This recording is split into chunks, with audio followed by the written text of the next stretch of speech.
Minister, we noticed no substantive Minister of Trade or Tourism. What's your thinking behind that? We have someone in tourism. But no Maybe substantive Minister. there is a substantive minister, yes. Who is it? I will tell you another day. That person is out of the country today, but in the week you will get that. How many more additions to the cabinet then? None. Just that one Yes. to go again? The size of your cabinet, Madam Prime Minister, is much smaller than in the last time around in 2010. Was there any mathematics into it? Why did you think a smaller cabinet will work better for your government? Well, I tried to get the best talent that we could. Persons are qualified in the various fields. For the moment, I'm confident that we can govern with the cabinet of this size. Should it become necessary, we can increase. There's always room for change. So we will go forward as we are at this time. May I also ask about the monies projected to be or promised to be paid to the families of those divers?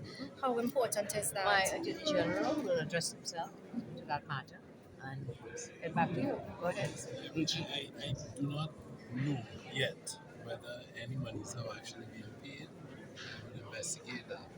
And of course, if it's a commitment of the state, and it is, we will fulfill.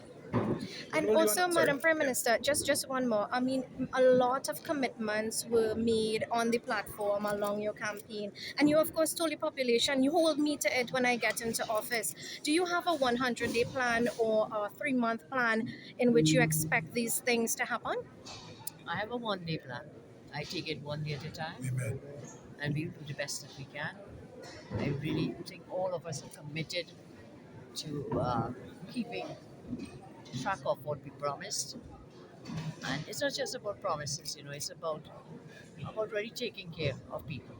I think my entire cabinet carries forward with that thinking and we just do the best as we can, 1 day at a time. There's some low-hanging fruit, as I said, that we can do without too much money, but I'm really on a track now to find revenue streams. We need to diversify the economy, which will take a little longer. And that's why I talked about what we have a competitive advantage in, which is in the energy sector. And we'll be exploring that as it is tomorrow morning.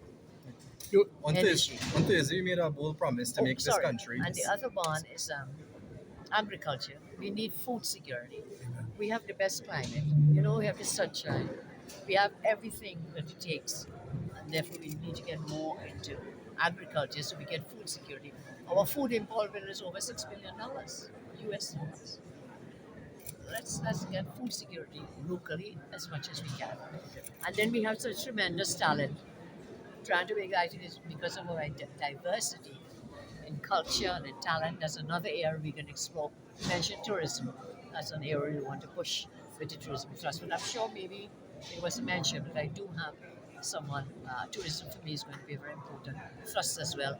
I talk about diversified, but those are some of the areas that we can go into rather than putting all our eggs in the energy basket. On Thursday, you made a bold promise to make this country safer within 6 months. Yes. You've appointed, you split national security as promised in your manifesto and in your campaign. How confident are you that Mr. Sturge and Mr. Alexander could realize that promise for you? Well, as I tell you, 1 day at a time, I place my confidence in them. I believe we can do it. I don't even recall the 2010 to 2015 period. We did bring crime down to the lowest in fact in 31 years. And we didn't have many of the things we have today. Today we have the technology, far more technology that can help us in the fight against crime. So I'm quite confident that we will be able to bring crime down. We may not be able to eradicate it completely, but I do believe and we'll give it every shot that we have to bring the crime levels down.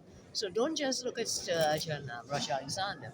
The Office of the Attorney General is a very important office as well in the fight against crime. And should it become necessary, we do have a lot of other persons who have committed to work with us, especially in the area of the technology, to help us in that fight against crime. So how confident? Today I am very confident that we will give it everything we can, because that is the number one priority in our country. Crime issue. Philip will tell you that crime is the number one issue. Who's the House Speaker? Who is the House Speaker? You'll find out when I open the Parliament. You mentioned gas in Grenada, and during, publicly you have said that President Maduro is a dictator and he, a narco state. So is it that you're looking at other opportunities for revenue generation, Well, energy? the dragon gas is dead. We'll be foolish to not look elsewhere.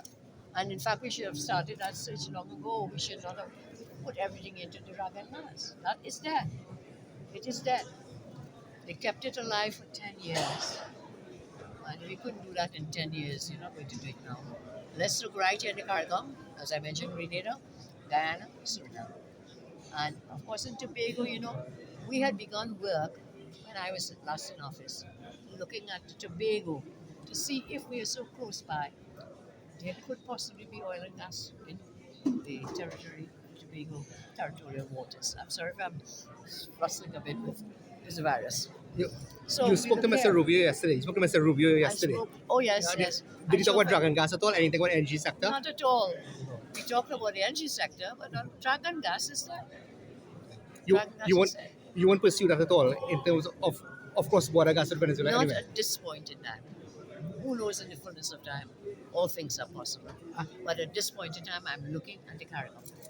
I'm definitely looking at our own cousins, brothers and sisters in the Caribbean. And refinery. Are you going to reopen the refinery as We promised in the had campaign? committed to opening it. We will have to do feasibility studies, and that will be done as well. You mentioned a repeal of the revenue authority. Going forward, would your government revert to the old land and building tax regime? Again, my Attorney General will explore all avenues to see where we go. Not all answers are available to the members of the media. Madam Prime Minister, the hospital, the children's hospital. I want to open that. I'm passing today. I said, I have to open this hospital. How It